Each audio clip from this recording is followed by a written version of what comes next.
Okay, good morning. Good morning. Hope everyone is doing well. We are at the end of 2020. I think we can all agree that's a good thing. Welcome everybody. So we'll go ahead and get started.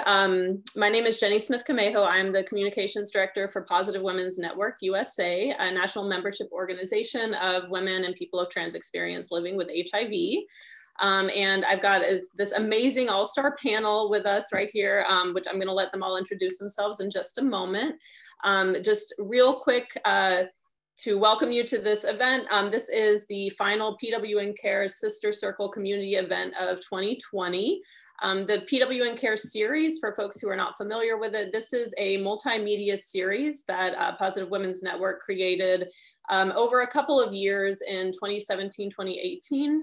And so it's a series of videos that are interviews with women living with HIV about issues that are of importance to women living with HIV. So it's everything from advocating for yourself in healthcare settings to the one we're going to be watching and talking about today, which is mental health, motherhood. So there's a wide range of topics. I will put the link in the chat box. I encourage folks to check it out if you haven't already seen these. And so our community events are, we bring folks together, and this is just a conversation. So it's not your typical webinar with a slideshow and, you know, this super formal presentations. It's really just a facilitated conversation. So we're here to listen and learn from each other and to share. And so I strongly encourage all of our folks who are here to, when you have questions, if you can use the Q&A box, and rather than the chat box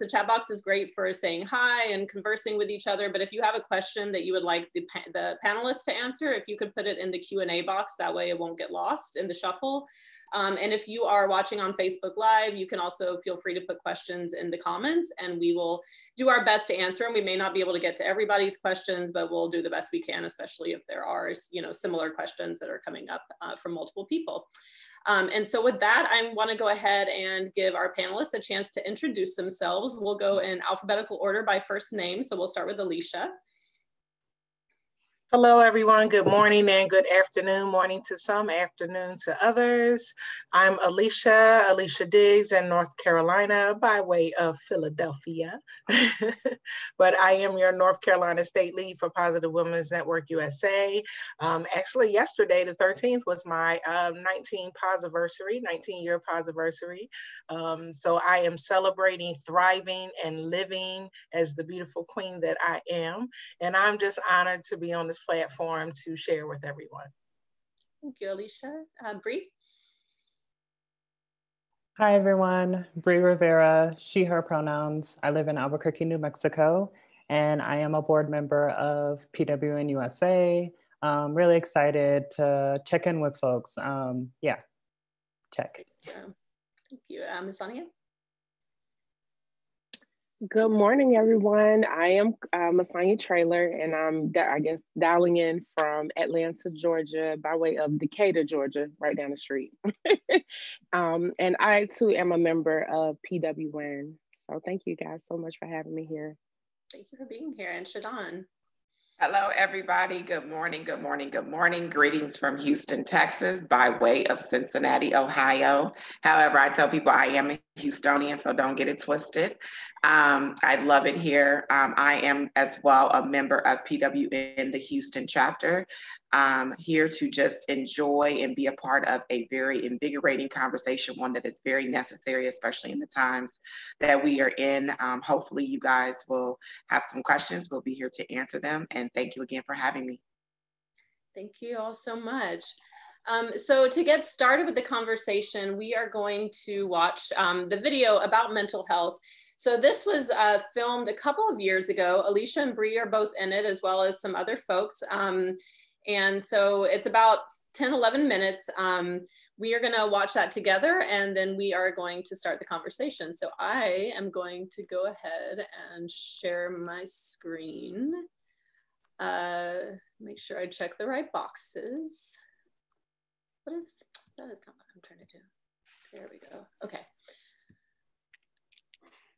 Just a moment. Okay, so my screen should not be visible, and I'm going to go ahead and start this over. Relax so that we, a lot of times we have so much going on in life that it just distracts us from calmness. And it's like we can't find a way to relax so that we can kind of categorize everything. Everything gets jumbled up, you become frustrated, you have all these different thoughts, and sometimes you're not even able to control those thoughts. Housing is mental health, food is mental health, having friends is mental health. So if you're able to stay mentally healthy, then you're able to cope with everyday stresses. It means a lot to be mentally healthy, especially living with HIV. It really is important.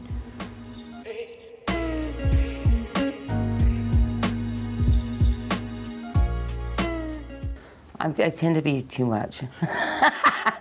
So people want to medicate me. So that's a challenge because I do suffer from anxiety, and I've had traumatic experiences, but it doesn't necessarily mean my go-to is to medicate me so that I'm sedated. My brain is foggy enough with everything that I go through on a daily basis, just life. As a child growing up with or living, thriving with HIV, they acknowledge that there's a gap, right? That we have to talk to these kids and love on them and help them grow. I was so used to like knowing what to say to get out of it at that point because I didn't know how to identify the abuse I was going through. I didn't know that that was a part of it. I didn't know HIV stigma was a part of it and a lack of support I had around it. I didn't know any of that at 10 years old or 14 years old. And it was hard because even my partner couldn't understand, right? Like he was a brown man, cis man, and it was hard for him to see the panic because I couldn't paint him a picture of my whole lived experience of love. That's a big picture. I was just mostly doing like support groups and going there.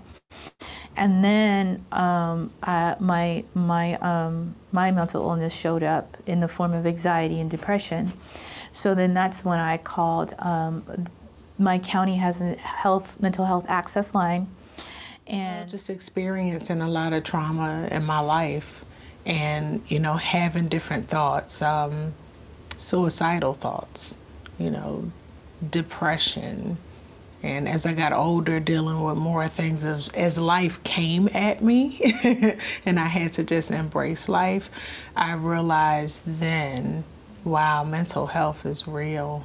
Mental health is really real, and oh my goodness, it's affecting me. There were times in my life that, some of us casually, we talk to ourselves, and a lot of times that comes with, oh, did I do ... But no, things happen in my life to a point that I was that person walking down the street talking to myself about situations, blocking the entire world out. And, and I was quote unquote put together. So, going to work, going to school, and I would find myself in my own world by myself, just talking, having this out loud conversation about traumatic things in my life that I was dealing with. And then that right there honestly helped me to understand the homeless person, the person who is going through schizophrenia and all of these other things and taking medications for them. And I'm like, wow, this is real. And that's all I could really say.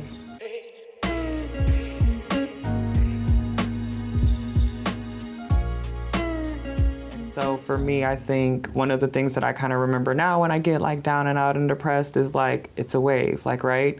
And kind of like monitor myself and make sure that like, I'm not hitting the bottom of the ocean, right? That like, my water goes up and comes down, but never like depletes itself. When I'm having those hard moments, I always remind myself that this is what it feels like to grow. I always think about trees and like, especially like trees that are like hundreds of years old, right? They're big. They have like this really nice bark. They have leaves, right? And I'm like, they're solid though, right? So of course when they grow, that something's like splitting off and like breaking and things are falling, right? And so I think of like my life, my mental health as like this tree, right? And there's no way possible that it can grow without like, busting out of the seam, shedding something, or giving up something. So for me, I think that's been really helpful, because I get into these spaces where I'm like, oh my gosh, like the world is horrible, I feel horrible, everything's horrible, but I'm like, but wait, what inside of you is changing at this moment? And like really like finding that thing and like focusing on it really helps me in my work. A lot. I got a lot of support. And then I started, you know, listening to that support and going to these support groups, and then like started engaging with my doctor, asking them questions. I get a lot of support services from like my social worker and all that. You know, I stopped drinking. That helped, and doing 12-step programs really helped. And then I started. What the main fundamental thing is I started making myself a priority, and I started finding ways to improve my self-care. Happened at 20-something. So I also think I had to be ready for the counseling. He helped me to identify my triggers a lot, because I had a panic attack, but he helped me to see that it's important to let the feelings out and to identify them, but to let it out, like to just let it all out, and then figure out after you're done, like done crying and screaming, getting mad, figure out where that anger is coming from. And I'm reaching out, I'm blogging, I journal. So I'm starting to focus on the tools I have and actually take them out of the toolbox and use them. And being in this space right now, being in a good space around the women that I'm with, really grounds me. And it gives me the opportunity to really think about everything I do know, all the tools I have, and to use them. But given a stressful situation, I can't tell you I would remain calm like this.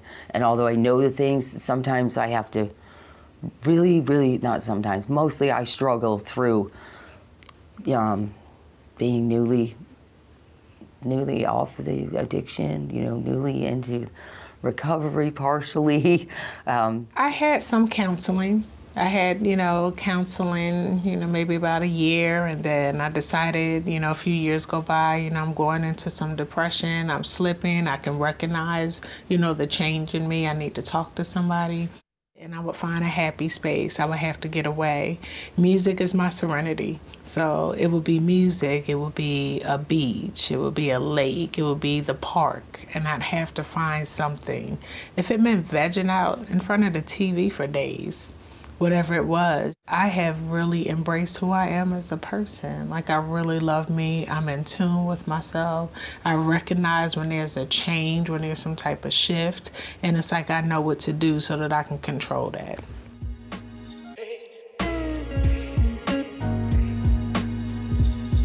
Mental health for me has really expanded over the last 3 years, just being in social justice spaces and just hearing about different people's experiences. Being around like-minded people who kind of like share your experiences has kind of like really helped me like think differently about like my own personal mental health, and it's actually helped me become more mentally sound. Like, there are people in my life who like reach out to me on a daily basis that just like help me process, that make me feel like loved. If I'm not mentally sound, there's no way that I can do this work. So just kind of keeping that in check. It's very exciting, and it's very rewarding to overcome some of the things that I'm overcoming and to be doing it. And I feel like I'm doing it with a large group of people, and I have, I really have support, and that's all they show me. So that's my therapy, if I could just call them, And being a part of these groups, HINAC and the Speak Up Summit, they give me, I can just go into a safe place and try it out, and then find the love, and then I can continue to follow these people who I'm like, do I want them as mentors? Are they thoroughly good people? And that is so therapeutic for me, because then I can trust a little before I have to trust wholly with my body. So I would just sit in a lobby area, because I just felt like that was a safe space for me. And so I would just push everyone from the front desk to the physicians, everyone's buttons. And then finally, my prevention doctor is like, here, join Youth Initiative with NMAC. And I don't know, when I walked through that hotel in DC, I think I breathed for the first time. Like something in me just switched. And I think I got the clinic feeling at a big level, right? This is a big safe space for me. And there was Black and brown people, and they were there for me, and they loved on me. And then I started doing advocacy work, which really helped me stand on my 2 feet, because it really made me realize that I had a voice, and I have value, and I have worth, and I am important to my community. And it affects, you know, how you take care of yourself, whether you take your meds, how you interact with other people. It means a lot to be mentally healthy, especially living with HIV. It really is important.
Okay, welcome back. I just want to give a round of applause to our amazing interviewees who were in that. Thank you so much for, you know, being so candid and willing to share your own experiences.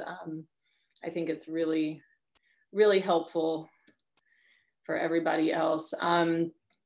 So yeah, we'll get into it.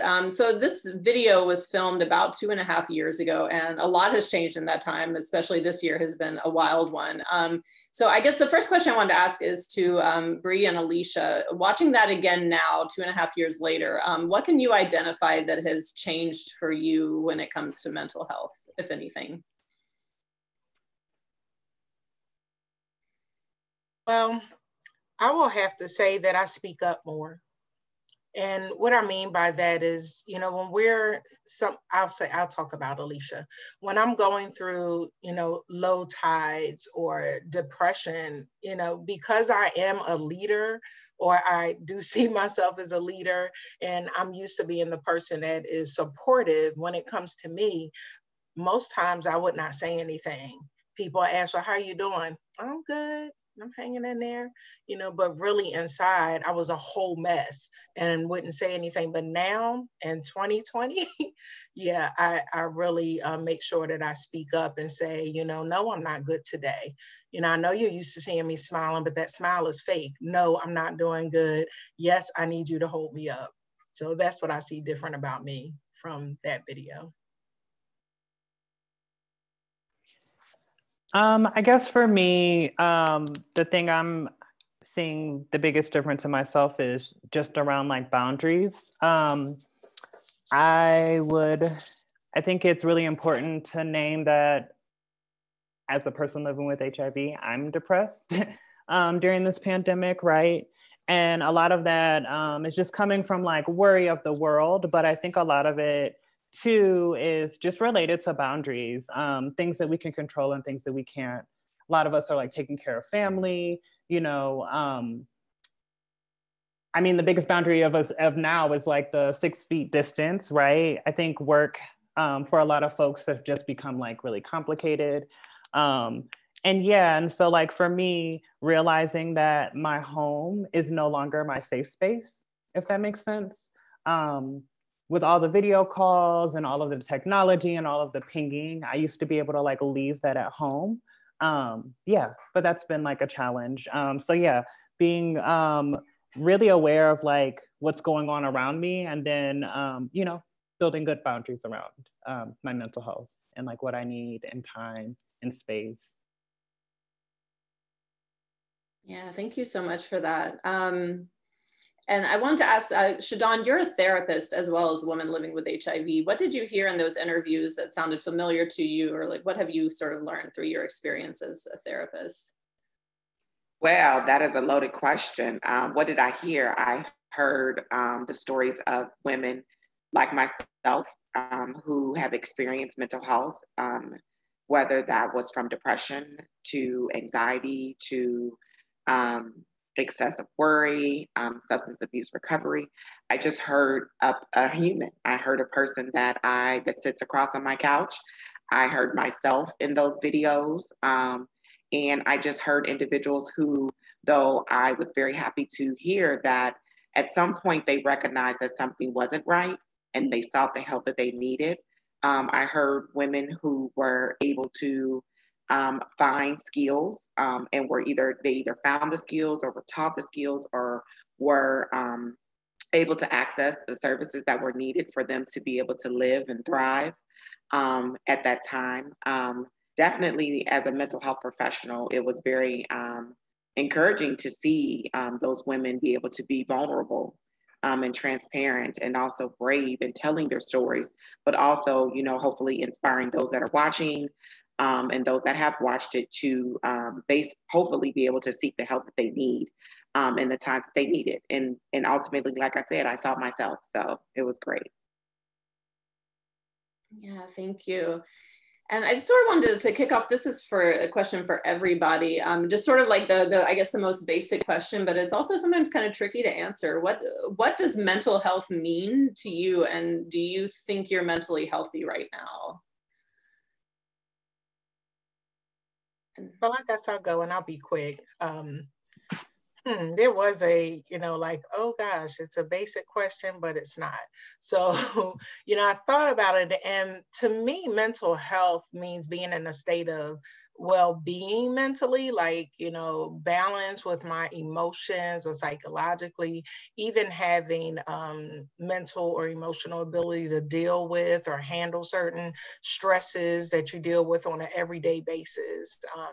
In certain situations. So, for me, it's mental health. When I think of mental health, I think of, I don't know, I see an abstract in my head immediately. I see an abstract that is all over the place. And to somebody else, it's like, oh, that's scribble.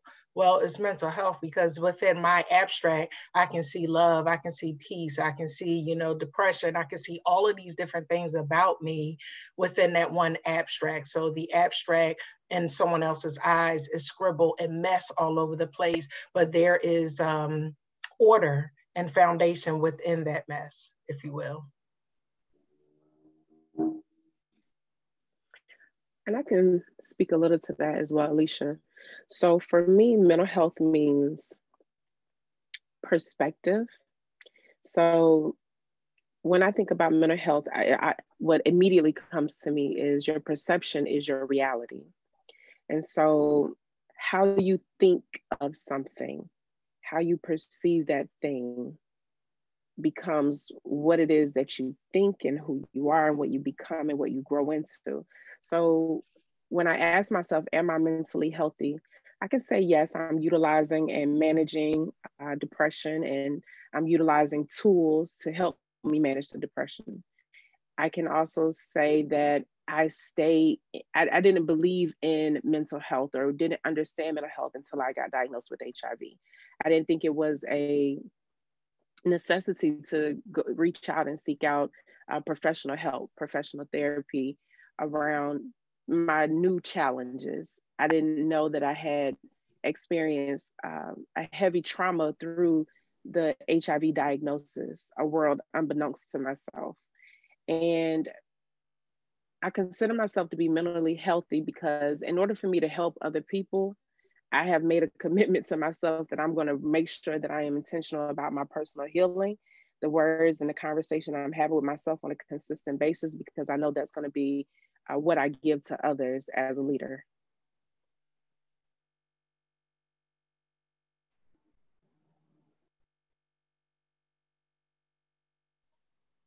Okay, and I can go. And so, yes, mental health to me is just what Alicia said, as well as Masonia. Mental health is really about the well-being. I'm going to go a little deeper about the well-being, though, of our mind, our body, and our soul, where they all are connected. I tell people, mental health, when we think of mental health, we think it's just up here. But reality is that mental health is encompassing of our full mind, body, and soul. When I tell people, and I know some of the women in this room and that are listening and watching, if mama ain't right, ain't nobody right. And that just goes for, all of us too, even employees. If your mind is not right, nothing goes right. And so, it manifests physically, it manifests spiritually. And so mental health is just that whole encompassing of just making sure your well-being, mind, body, and soul is cared for. As far as my mental health right now, I'm kind of like Bre a little bit. I'm feeling a little overwhelmed at times, more often than not. And so I've chosen, of course, to just kind of scale back on actually doing the work with others, because I'm in a space where I have to be okay in order to take on, I don't want to say the burdens, but the issues and concerns and love of everyone else. And so you have to be in your own right mental health space. And so I tell people I am a mental health therapist with a therapist, because I've also chosen to go on a healing journey. Oftentimes when a person is approached with mental health, it's because there is a crisis, there is something that's going on that has brought them to that, that need or that point to say, oh my gosh, okay, something's not right. Whether that is for us that are on this call, women that have been diagnosed with HIV or any other manageable chronic illness for that matter. But at the time, we don't see it as manageable. We see it as, okay, I've just been diagnosed with something that, oh, wow, may be the end of my life, or, oh, wow, this is not what I expected. However, I'm not in the midst of any type of crisis right now, but I've chosen to go on a journey of healing, a journey that I don't want to keep, continuing certain cycles. And so I tell people that mental health and healing is a journey. It's not a sprint, it's a marathon, and it's something that continues. So right now, that's where I'm at with my mental health, and I'm enjoying the journey, even though it's a little painful. It's a lot of push and pull. But that's just where I'm at, and I'm excited about what that looks like. And so, yeah, that's what mental health looks like to me, and that's where I'm at with it. And I wanted to add, because I really didn't even answer this part, do I think that I'm mentally healthy right now? Some days I do not. And that's just being honest. Some days I do not. Most days, yes. But out of 7 days a week, 2 of those days, we're in a battle. We're meaning me and my 3 persons inside of me that I always name. But yeah, not all the time. And like Shadawn said, yes, right now I am totally in a process of going through a healing phase. So it's important for me to sometimes say no. It's important for me to push back on some things, because we're so used to, or Alicia is so used to putting so much. I put a platter size on a saucer, and I'm overflowing, and then want to understand, like, what is wrong with me today? Well, guess what? You're doing a little too much, and you need to step back. So right now, that's my process. It's my time and my space of stepping back and taking things a little at a time versus gobbling it all in one sitting. I think for me, a big piece of mental health is just being honest. And for me, I think there are moments where I feel mentally sound and moments where I don't. And I've been really sitting around thinking about like what's happening in those moments where I'm like, ooh, I don't feel okay. And I think we just have to be really honest with the conditions, right? We are in the midst of a pandemic. The government is planning a coup, right? Black people are being murdered by police. Trans people are being murdered, right? People are losing healthcare. We have people in cages in this country. White supremacy is running amok. And although I have to, and I choose to get up every day and deal with all of those conditions, I can only be responsible for like myself, right? And how I react to those things. And I think it's okay to be mad. It's okay to be scared. It's okay to like not know like what's going on or like what the future looks like. But at the same time, I think for me, one of the things that has been really bringing me out of a lot of my own personal like mental health struggles is like taking a walk, watching TV, playing a video game, like turning off technology and reading a book, right? And I've become more and more clear that doing all of those things are not always helpful. For me, going out and like going to the movies and like going bowling, the batting cage, there's been a lot of things that have been taken from folks. And I think we would be doing ourselves a disservice as people who are taking care of ourselves to internalize that, right? And so just really wanting folks to be mindful that like the conditions are really hard, and I understand that. But I think for me, just being honest about that, and it's weighing a lot on a lot of us. Yeah, and sometimes I feel like when folks talk about mental health, being positive, it feels like there's a responsibility of the person that these affirmations are being given to like toughen up, look at the brighter side, the grass is greener, right? And wanting to let folks know that like, it's okay to like feel annoyed by people telling you to be like positive with everything that's going on. And you don't owe anybody positivity, to be honest. It's okay to feel how you feel. Bre, you brought up some really great points, and you just made me realize that I think there's a point that I now need to give myself some grace around being a parent, because as a mother and a single mom, not a single mom of just one, but two, boy and girl, I am now realizing from what you just gave that oftentimes as a parent, you don't really think about your mental health. Like you have to be really intentional about it, because when you get up the next day, you're like on go for those children. Now, granted, my children are much older, so I hadn't decided to reflect on it in that way. You shaped perspective.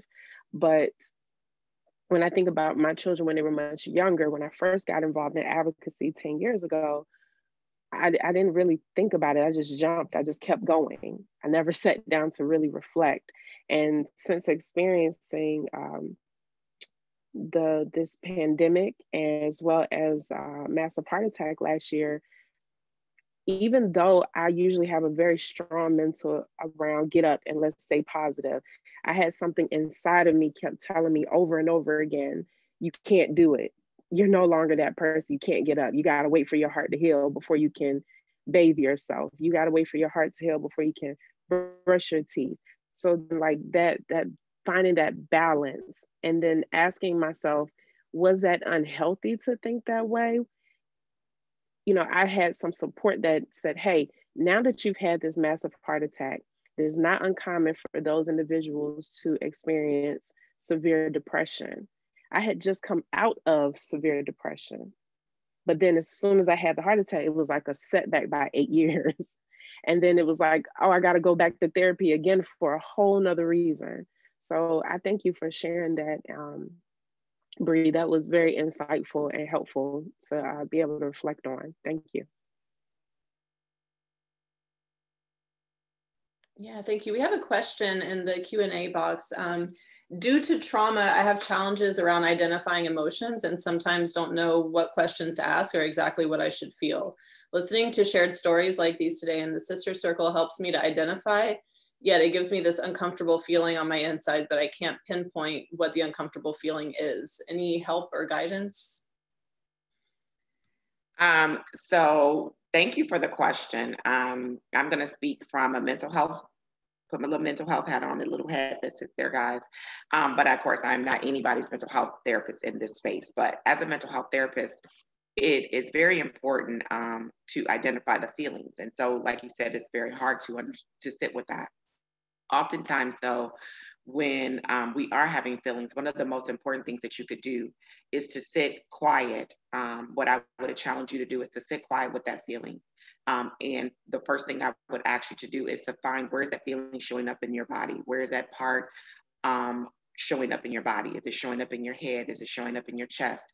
Is it showing up in your legs? Because oftentimes when there's something going on, Alicia actually named it. I am a therapist that is getting certified in a word called IFS. It's called Internal Family Systems. And what that model looks at is that we are individuals that we all have parts. You know, normally when you say a part, and I love that you said it, Alicia, I have 3 that I named. Well, I have multiple that are there, you know, when we talk about parts, whether it's anxiety, whether it's fear, whether it's anger. But oftentimes when those parts or those feelings show up, they show up in a part of your body. So the first thing is to get comfortable and to get quiet in a space and ask yourself, where is it showing up in my body? The next thing would be to do is to get quiet and really, really just listen to, what is this part trying to tell me? What is this feeling trying to tell me? And oftentimes it's hard for us to get quiet because, like Masonia even said, we're just on the go.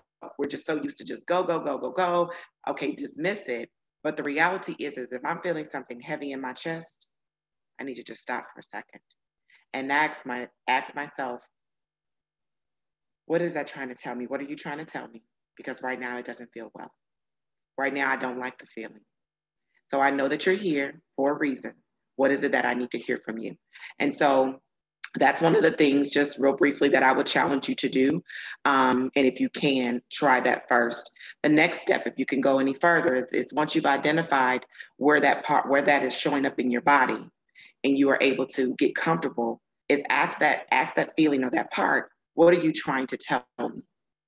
What is it that I need to know?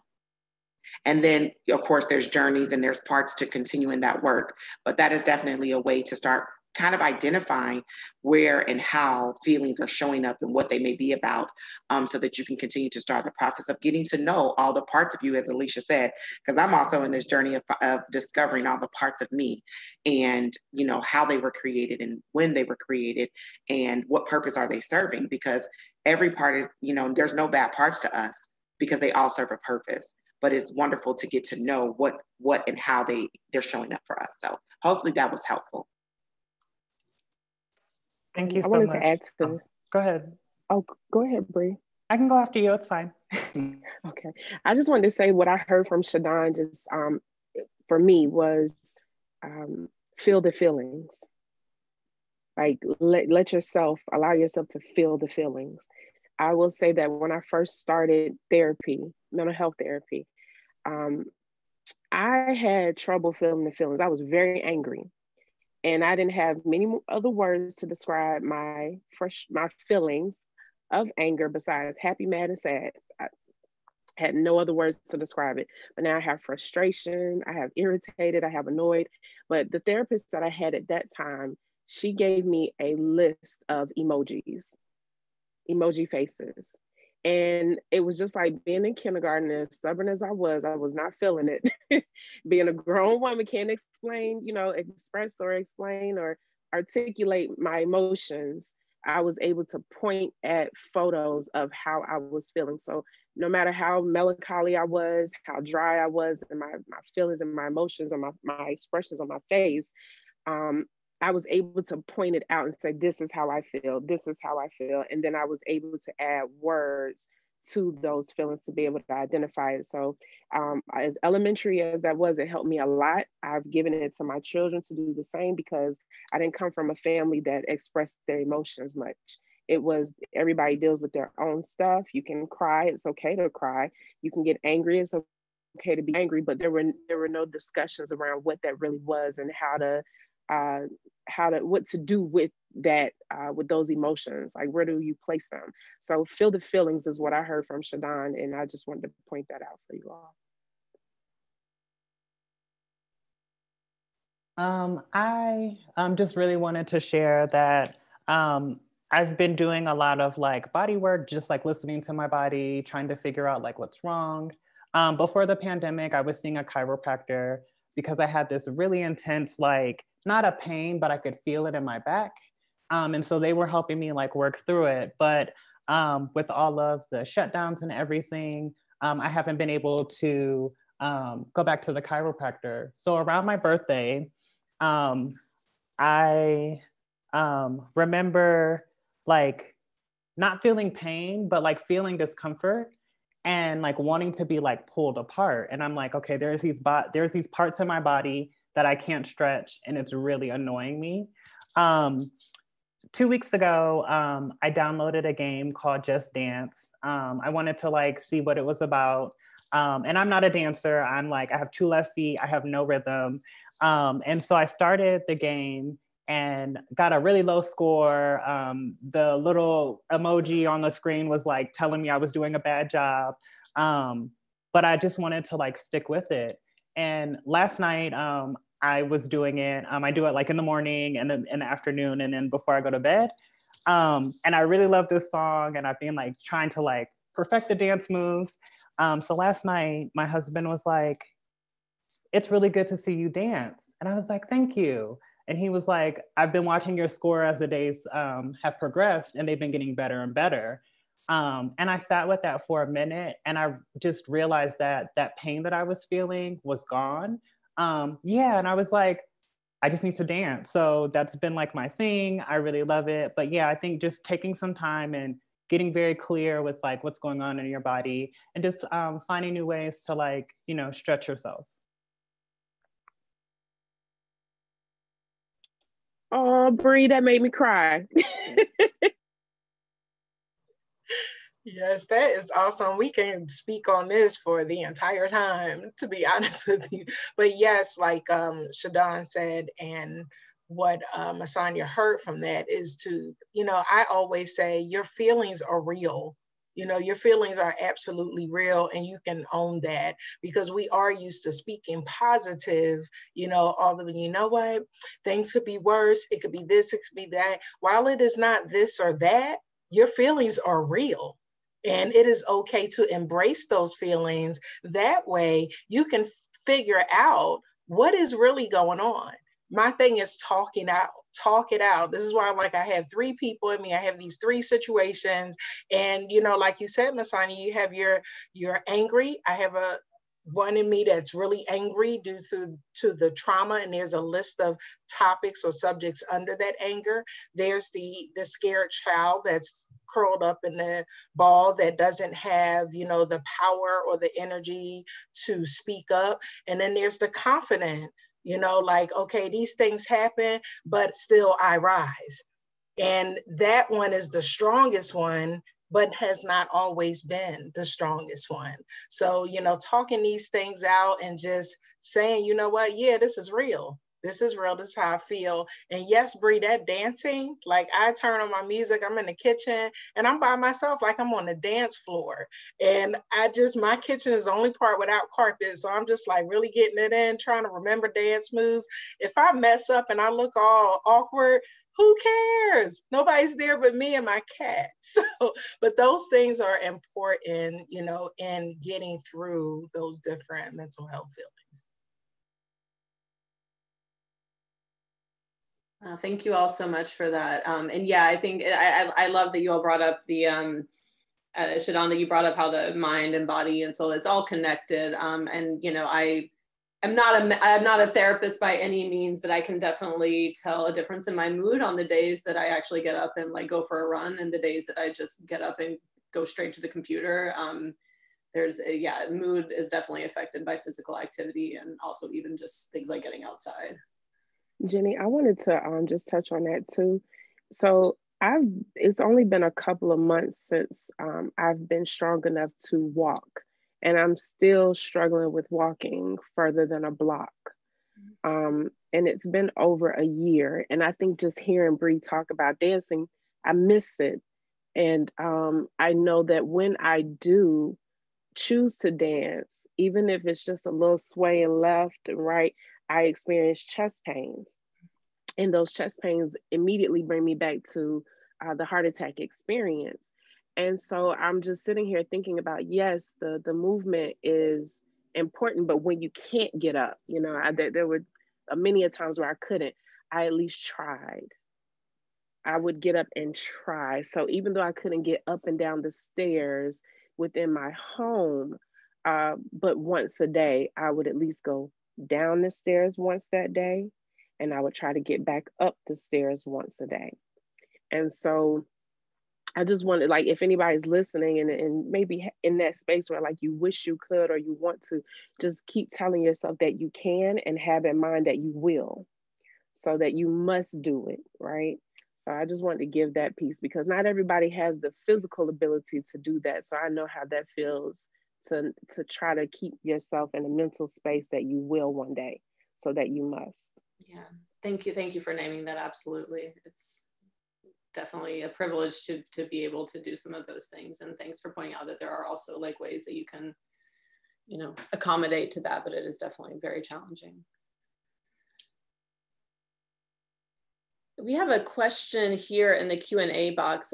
So what are some techniques to help when you battle with trust issues? Every time I open myself up to someone, they betray me. One of the trust is, you know, I'm a person that I give trust first. You know, and I know there's different types of people, you know, there's two individuals. There's those individuals that start with trust, and there's those individuals that believe you have to earn my trust. So I happen to be one of those people that I give trust first. And I have to say, over the years, I found that maybe that's probably not the best way to navigate through life. So one of the things I think for me, a good thing that I would encourage you to do is set boundaries.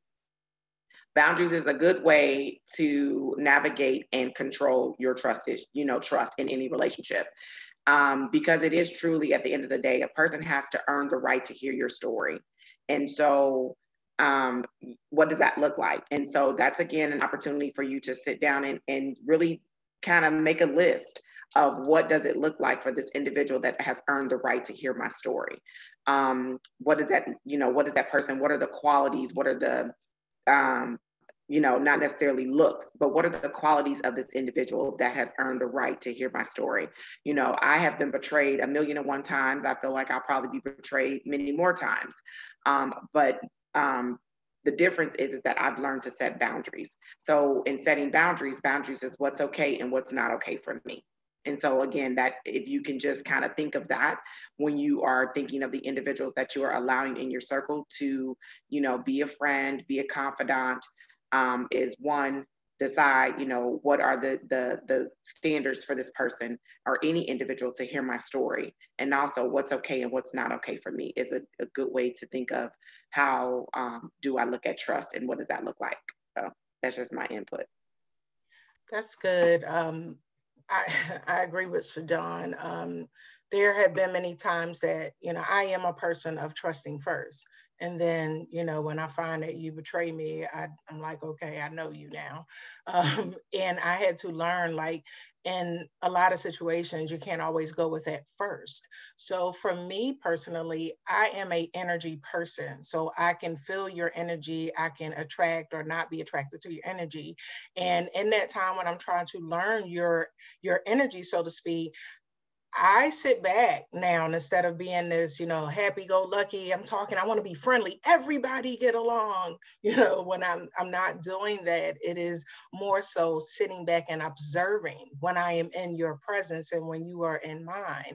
And that also, in doing that, it helps me to make a decision on how much I share with you. And when I do share something, if I find that there's a cross between me sharing, you receiving, and you not being a positive energy for me, then I know either Alicia pull back or it's okay to share a little bit. So I'm almost giving bits and pieces. I'm not giving you the whole me like I used to. I would give the whole me, and then I'm sitting back and I'm in this stinking funk and I'm pointing all the blame at you, the person that did me wrong, when in all actuality, I exploded you with all of this stuff and you were just not in a space ready, or whatever the case may be, for me and all of my stuff. So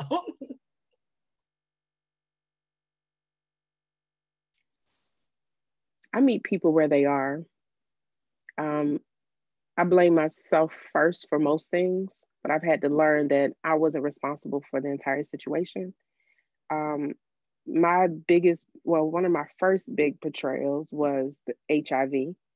And so that right there within itself showed me that I needed to create some even stronger boundaries around trust.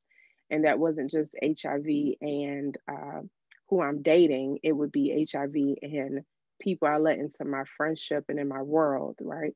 And then also with my heart, I felt like my heart betrayed me when I experienced a heart attack. It was a spontaneous heart attack where a artery just spontaneously broke and created 100% blockage when the artery fell over. However, now I'm in a space where I have to protect my heart. I did not realize that you use your heart for everything. Like there's not one thing you do without your heart. And so now I'm consistently asking myself, does my heart deserve? Does that person deserve my heart? Does this deserve my heart? Because I now fully understand that I can't wiggle a toe. I can't lift a finger to sign a paper. I can't type. I can't text.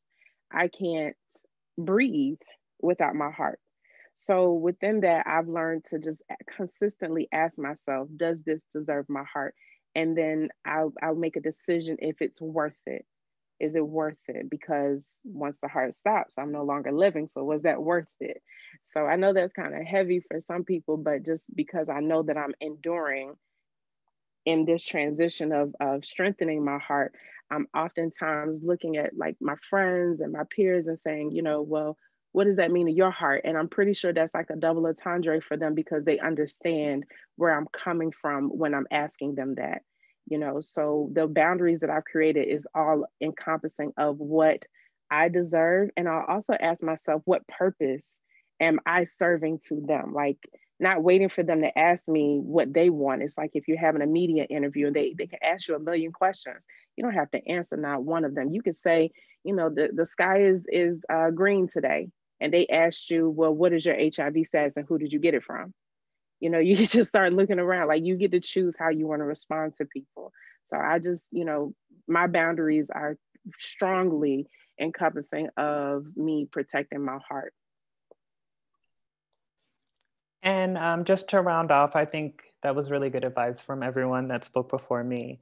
But I think for me, really evaluating like your friendships and like who you trust and why. And so I had a really hard conversation with a friend of mine just around some feelings. And I had been talking to my husband about it, just kind of like trying to like rationalize, am I being irrational? Does this make sense?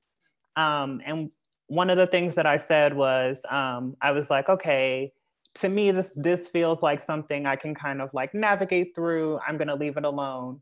And my husband was like, you've both been friends for a long time. Like, you're already feeling some type of way. It's only going to get worse as you continue in this friendship. So I feel like you should address it.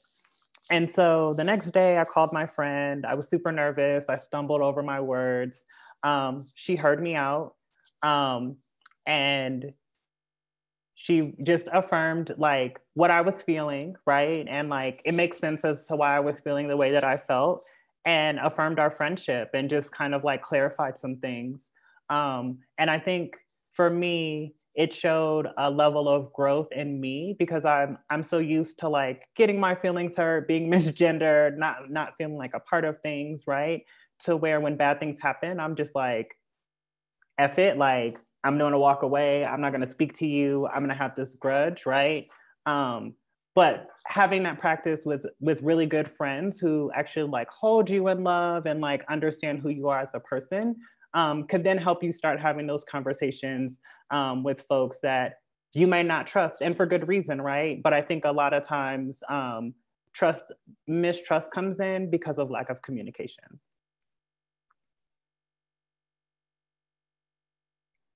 That's a great point. Thank you for that example. We have a question here. When my depression gets really bad, I shut down, like self-preservation. Sometimes it takes a while to come out of it. That's time away from fulfilling my responsibilities. And then I feel tremendous guilt for not doing what I'm needed for, or being where I want to be, which makes me feel even worse. Have you experienced this, or can you speak to this? Yes, I'll go. Most definitely. To be honest with you, I'm literally this past weekend and this week coming out of that.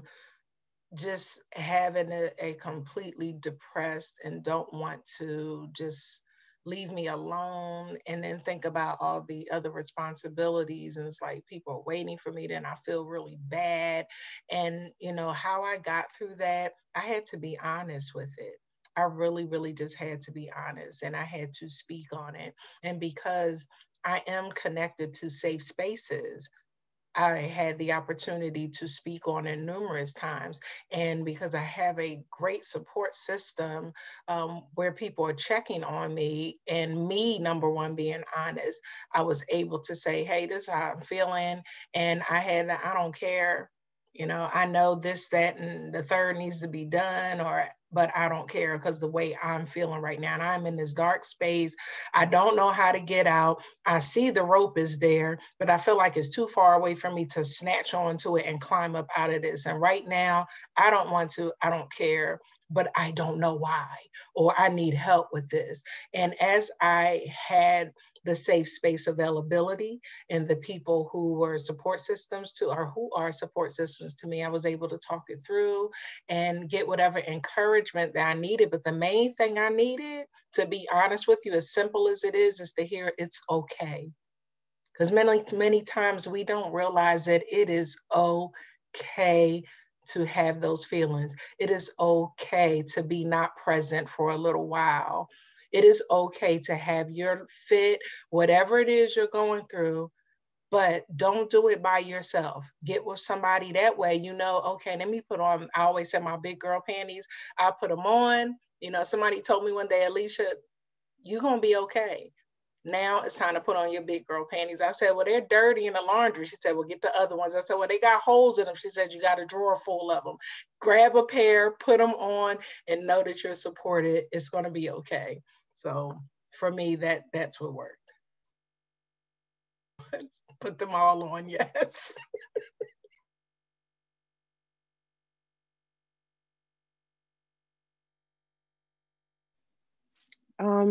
I guess with me, I definitely, my first thing is I have created my own village. So as I began to find trust within people, human beings, I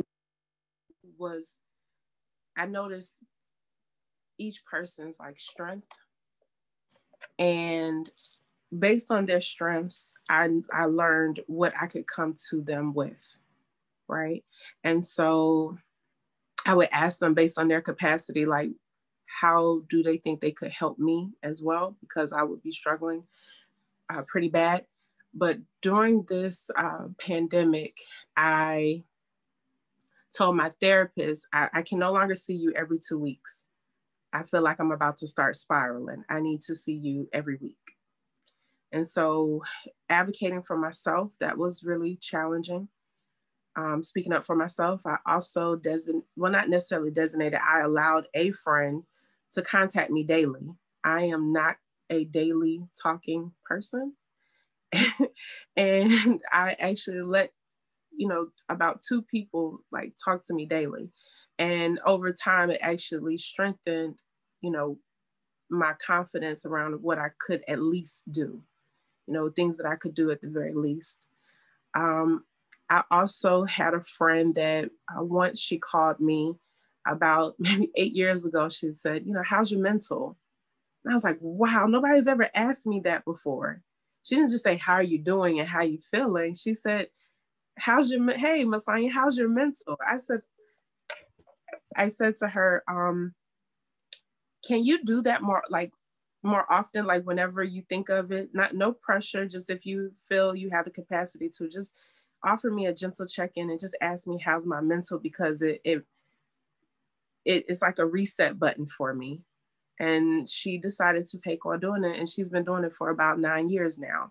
So and we don't talk every day. We may talk once every other month, but that's literally what she'll do. She'll just call and check in and ask me how's my mental, and I may shoot her a text doing the same, and it has helped us. I have made sure that I have a peer, a cheerleader, a mentor, a life coach, and a friend. And I was watching a TED Talk by Stacey Flowers that my mom sent to me one day. And I realized like, oh, my mom's my cheerleader. Oh, now I have a peer. And I have like 3 peers that I can go and talk to about different things. I have I have a mentor. I have a couple of mentors. And now I also have coaches, not just my therapist as a life coach, but I also have business coaches now.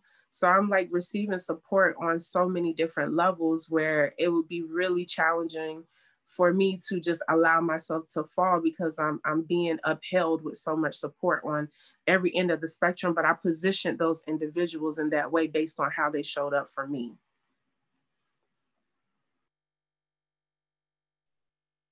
Practice. That's what I'm doing right now. I'm just like, whatever, you know what? We were on a call with some people talking about movement stuff, and everyone was talking about like all these things as a right, like water as a right, food as a right, housing as a right.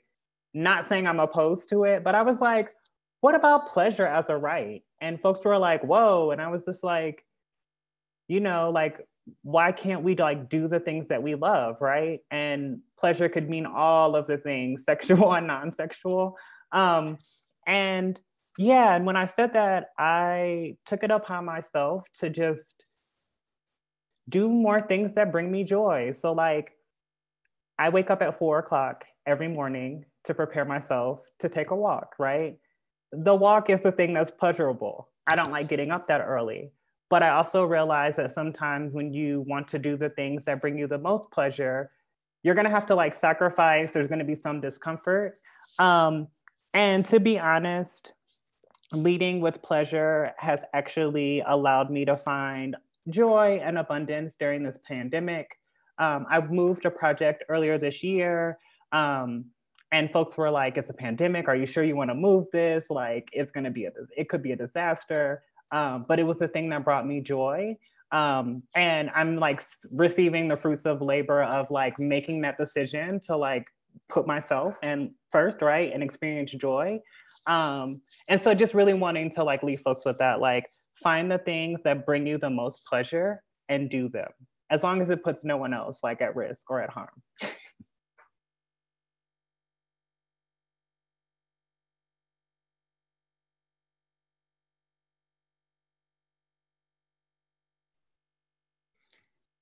Thank you. We have a question here. How can organizations and other entities provide support in an authentic way?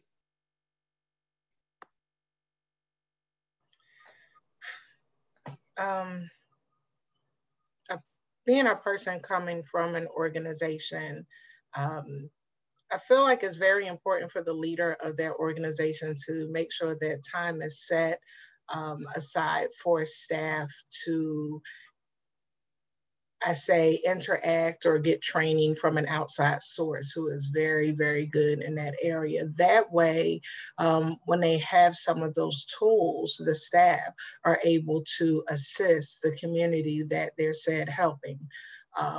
Because many times we just do and we don't think.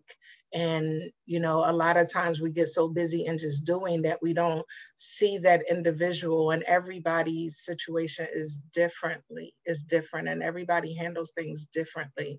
So if you don't take the time or have the tools to be able to sit back and assist them outside of the red tape and the regular priorities of the organization, and you don't treat people and not numbers and files, then you miss the whole thing of being there for the community as an organization. So all of that to say, I feel like the leader of the organization needs to make sure that time is available for staff to really, really understand those aspects to help community. One thing I've realized with organizations where they miss the mark is they don't have a system in place for mental health. And not only is the system lacking for the people that they serve, the system is lacking for themselves and their colleagues. we are now really pushing trauma-informed care. We're bringing that phrase up a lot in the community. And with the pandemic, it's being pushed even harder. And I think there should be a shared responsibility alongside of meaningful involvement of people living with HIV and AIDS, meaningful involvement of trauma-informed care as a systematic approach. It needs to be something that is required when you are in this field of work, because HIV can be identified as a form of trauma. And I think that a lot of organizations are missing that, whether they just didn't want to focus on it or they just want to make it just a part of it, where it's like there's this program over here, there's behavioral services over here. It needs to be something that's within their entire system and their format of how they deliver services. And I think it should definitely start with their staff. I think that's a huge, huge issue. If your staff isn't in it and receiving what they need, then how can you service the clients at full capacity? I think that even those who are working with us as individuals living with HIV, if they're not receiving or expected or being held accountable around trauma-informed care, then how could they give us what we need? I think that's missing heavily. So I think it's just a systematic challenge, and it needs to be brought to the forefront where they need to be held accountable behind that. Even if it's within a grant that they're receiving, whether it be HRSA, starting at the very top, I think that it needs to be in policies that AIDS servicing organizations and community-based organizations that are working with people living with HIV and AIDS need to have a system that encompasses trauma-informed care.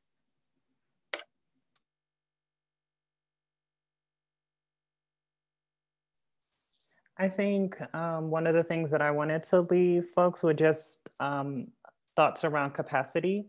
So understanding the organization's capacity, and a lot of times organizations are not going to provide services or do any initiatives that are outside of like their scope of work or like what brings them their money, right? But also really wanting to name, I've created a couple of things for the movement out of my own personal frustration with organizations, and wanting to just remind folks that like we have the power to hold organizations accountable, and then we also have the power to build new things, right? And so more than likely, if you are feeling left out, not seen, or not receiving like adequate like services from an organization, there are 10 other folks who are experiencing the same thing. And so really wanting to like remind us of our collective power, that like, we have to also be clear that these organizations exist because of us, right? And if they are not doing what we need to see like in the communities to make us feel like safe, whole, and as seen as full people, then what is the alternative? What are the things that we can create? Like, how can we challenge these systems? I think it's twofold, right? Challenging the system and like getting folks to like change within. And then at some point we have to put our effort elsewhere. So really wanting to encourage folks to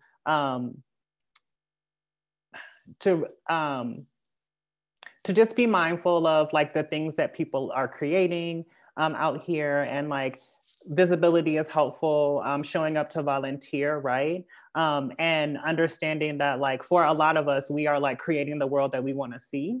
And that work takes as much support, if not more support, than a lot of these like larger brand organizations that have like a lot of the resources.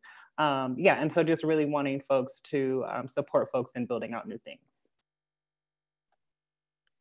And so, yeah, everything that you guys have already said is perfect. Actually, Masonia talked about what I would have talked about, which is definitely in organizations, making sure that it starts at the top. It has to start from the beginning. We can look at that from right now in our government. Everything starts at the top. We can look at it from the church house. Everything starts from the top. The pastor ain't right, ain't nobody right. if the president ain't right, then the world is going to be, not, just we can look at it. We can look at everything starts from the top. That's the same thing in a household. Mom and dad are the ones who set the foundation for how the children and the family will function. And so when we look at these systems and we look at organizations, what can they do better? The biggest thing is, as she said, is to be trauma informed.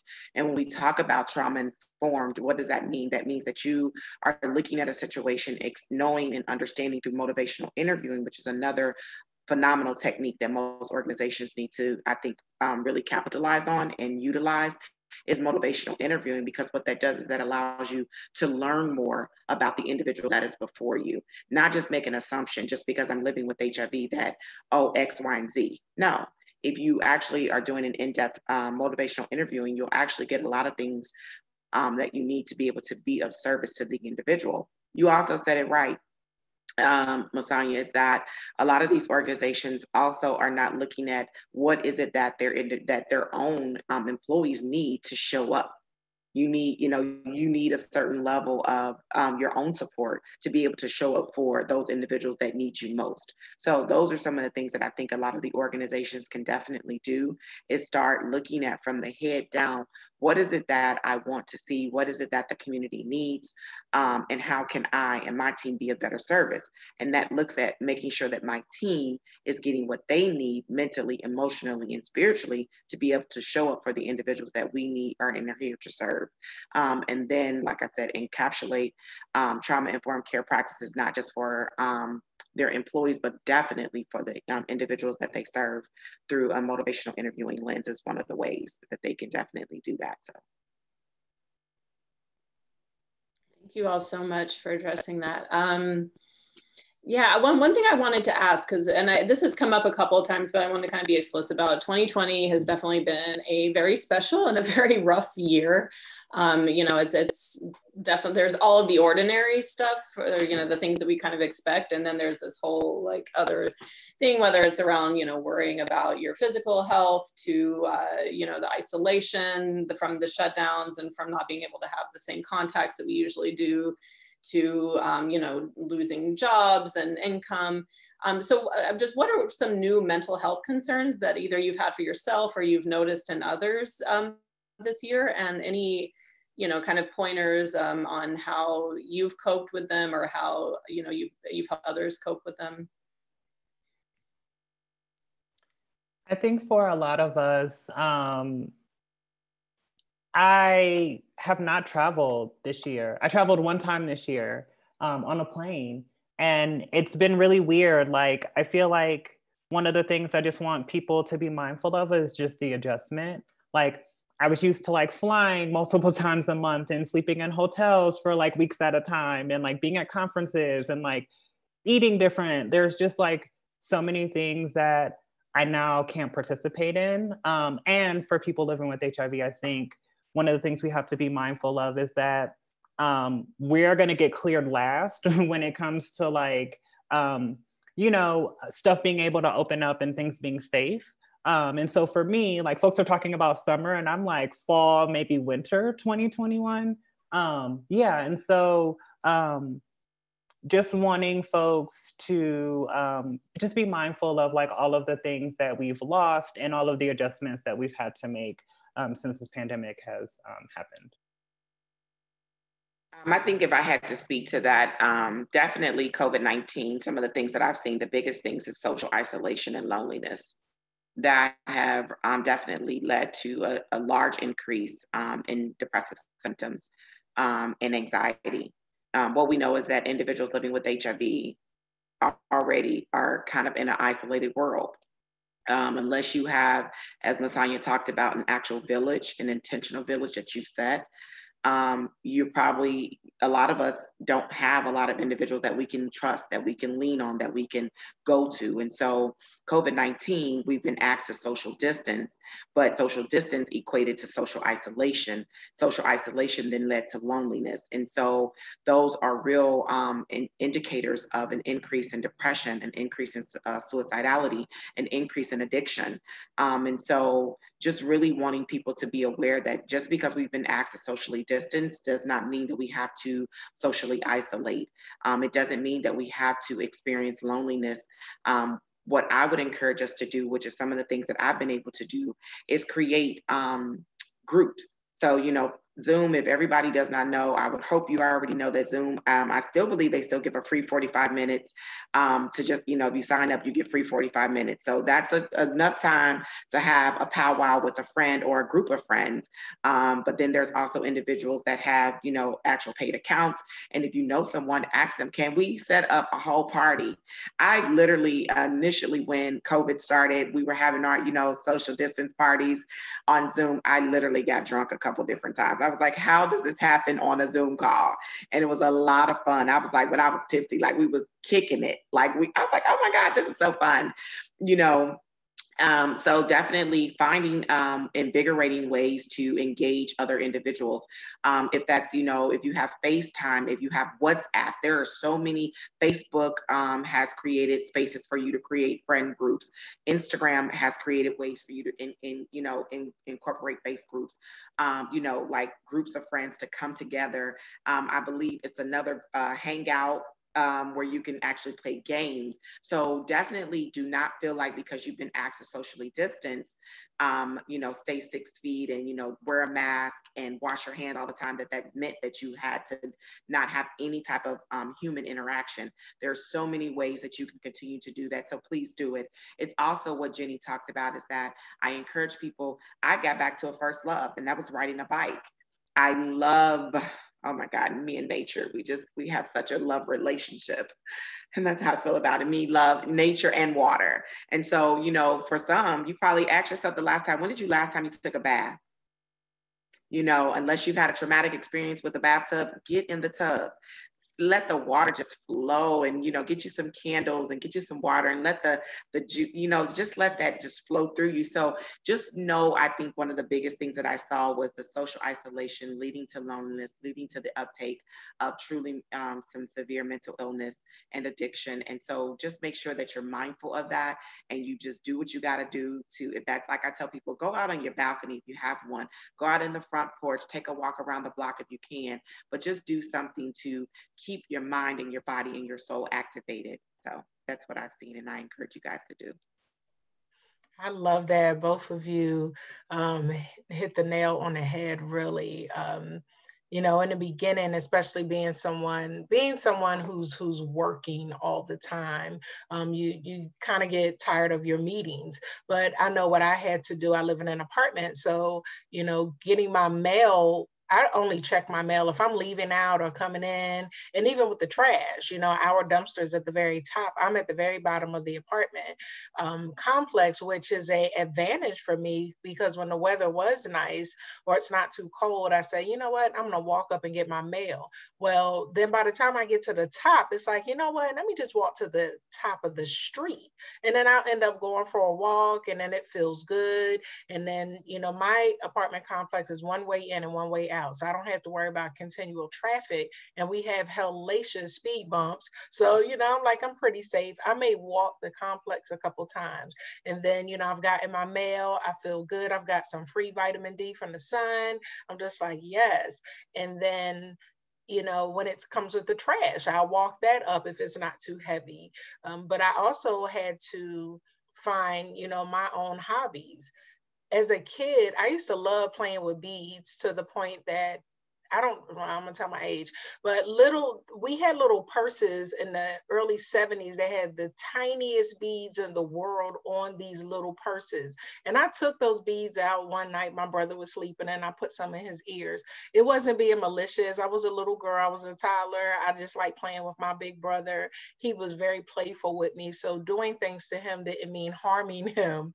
But nonetheless, during this pandemic, I decided to get beads, and I started making waist beads just for fun. So it's not like, you know, I got this collection, I'm like, hey, I'm selling this. It was a hobby for me. I needed something if I wasn't on some type of video call with someone, or with a group of people, or if I just felt like, well, I don't really want to talk, but I want to make sure I don't get so caught up in the isolation. So I would just create hobbies for myself.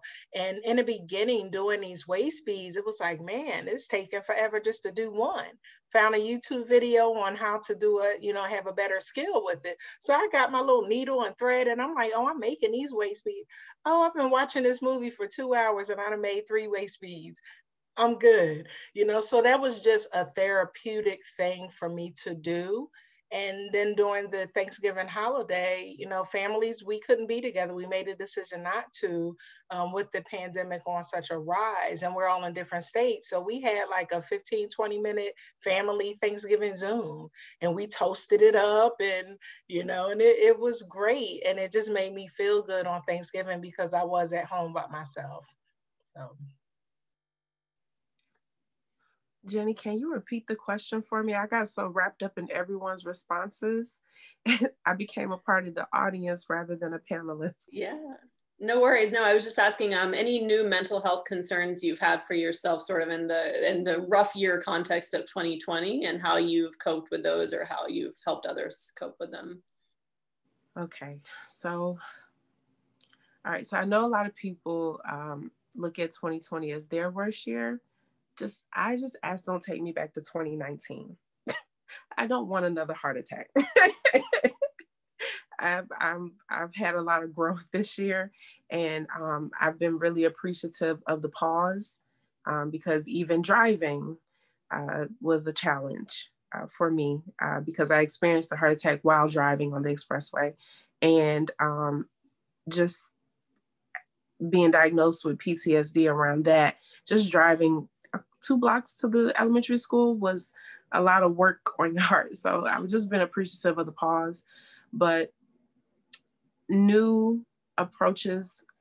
I've had several people this year reach out to me during their thoughts of suicide. I've had to deal with actual person committing suicide. I've had to deal with grief around friends passing from complications of HIV. And I've had to deal with a person who passed away from complications of COVID due to having lupus. And so grief has been one of the new challenges that I've been really pushed to deal with. So that's been really new for me. But one of the things that I've done is, I know that, you know, we don't always want to hear like positive. And I think that for me, I'm just always like trying to stay in like brightness, even though like it's here in Atlanta, it's a little dreary outside because of the weather. I like to wear bright colors. I try to find something good out of anything bad or anything negative. I have found laughter to be so sacred. And I have indulged myself in helping others. So as much as whenever I would get an opportunity, I would just, you know, if I see that it's something that I feel confident enough to do, I would assist someone else on their projects. And that made me feel really good. And just being here today amongst you all, just being able to show up and feeling not so tired. I am tired, but just not so tired where I'm sleeping 12 and 14 hours a day. But being able to just show up is such a sacred space to be in mentally. I have had several virtual parties. This was the first time I've like got my entire family together. It took 3 hours to pull them together for Thanksgiving because they don't celebrate holidays. But I was successful in getting it done. They enjoyed it so much. They want to do it again for Christmas. I'm like, pulling teeth. I did not realize also, I'm like really tired of going to the doctor's office. I think even moments where I've considered maybe going back to the hospital due to my heart, I have even like said, like, I'm afraid of COVID to the point where I'm like, no, I don't want to go to the hospital. I might go into a grocery store, but I can kind of distance myself because I know the time of day to go when there's hardly anyone there. But when I start to see a lot of people, it like stresses my anxiety out. Not stress me, but my anxiety gets stressed out. So I've just been finding like what works best for me. Like if I feel confident enough to go to a grocery store, or ordering online has been a necessity, but now it was always a luxury. So that's been new. Welcoming that into life has been really helpful and convenient to do that. I'm used to picking up my own stuff. But when I go into the store and do it myself, I'm like, okay, did somebody with COVID just touch this? Like, it's so much in my head. But overall, like the new things that I've really like learned to do is really just challenge myself with dealing with grief, owning my positive side of my personality with the bright colors, and just rebuilding and still having like the friendships that I have, and really noticing which ones are really sound and grounded within my space and in my life. So that's where I've been for 2020. Super appreciative of it. Thank you all so much for sharing. We're getting right at time, and I feel like this conversation could go on for hours because there's literally so much to say. One thing that I did want to mention before we wrap up is that Positive Women's Network, we have a couple of initiatives that are new this year. Our virtual support group is one that's been going on since April. So some folks who are on here may already have been part of that or are actively part of it, but if you're not and you're interested, that meets every 2 weeks on Thursdays at 8 p.m. Eastern. 5 Pacific, and I'm going to put the link to register in the chat box, but it will also be going out in a follow-up email to everybody who registered. And the other thing that's newer even than that is this, we're calling them support pods. So basically what it is a WhatsApp group. If you're not familiar with WhatsApp, that's a free sort of personal messaging app that you can download for free. And so we've been setting up these groups for women living with HIV and trusted allies in sort of regional areas. So in some places it's a city because there's enough people that it works that way. And then in other places it might be like, folks from a couple of states in the area. But we started that around the election and we're expanding it now. So anyone who is interested in joining one of those, I will put the link in the chat box, but again, there will be an email going out to everyone who registered after this. And you can, the link will be in there. So you can go ahead and sign up for one of those. And it's basically just a group where folks check on each other. They say good morning, they say good night. Alicia, I know you're part of one. I don't know if you wanted to say anything about those pods, or there might I don't know if other folks are on here are part of them as well. I'm not sure who all is in them, but yeah, I'll quickly mention, I wish we had more time because it's just something else I wanted to share based on our conversations, but nonetheless, the pods, I love them. In the beginning, I will be completely transparent and be like, oh gosh, another thing, but honestly, once we created those pods, there are people who are part of those pods who have felt isolated. And because of those, as a result of those pods, they don't feel that, and they interact more so than those of us who are used to saying something. So I can definitely attest for North Carolina pods that our women are enjoying them and they're needing them. They're needing that, that check-in, as we were one of us, I think it was Joanna, we were chatting about check-ins. We're able to do those check-ins and say, hey, how are you? Do you need any assistance? The women are safely able to contact the lead person or one of the staff members and say, hey, I have a need, or can you share this? Because maybe I don't feel comfortable sharing it by myself. But the thing is, I find it as a safe space. We, in this work, and those who are living with, we have so many safe spaces, but currently right now, in 2020 and everything that has been going on, those pods have been exactly what they are, pods. I see a pod as a almost like a cocoon of protection. So yeah, the pods have been really, really great for our group. Thank you.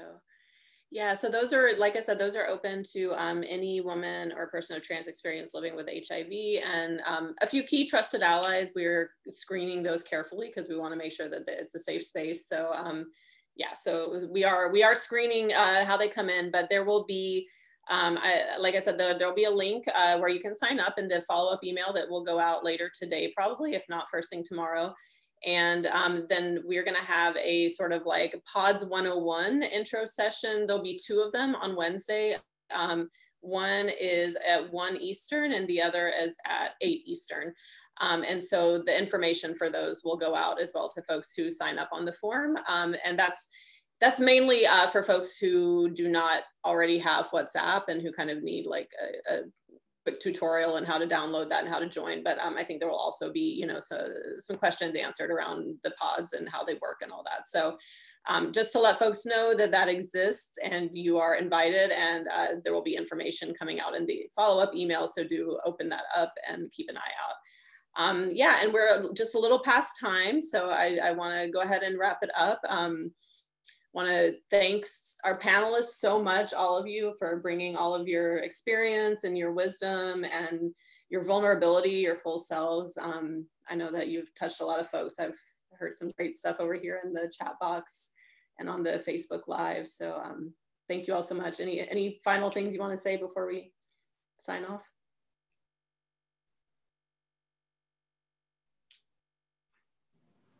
Well, I'll just say, if there's anybody that's listening in right now, please don't give up.